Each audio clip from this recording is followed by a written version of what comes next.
ending yang paling penting tuan, yang paling kita takut. Tuan-tuan tengok iblis. Tuan-tuan tengok iblis. Tuan-tuan, kita kalau buat ibadah 40 tahun, iblis buat ibadah 1000 tahun. Tak pernah terlintas di kotak pemikiran iblis bahawa satu hari nanti dia akan jadi satu makhluk yang paling dibenci dan dilaknat oleh Allah. Iblis pernah beribadah bersama dengan malaikat Jibril alaihi salam, punyalah mulia.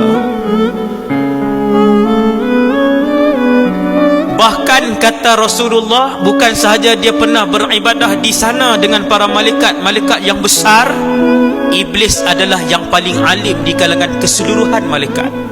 Tuan-tuan nak challenge apa dengan dia? Alim pun kat dia, mulia pun boleh kat dia. Tak pernah terlintas di pemikiran dia satu hari dia akan menjadi makhluk yang paling dilaknat oleh Allah Azza wa Jalla.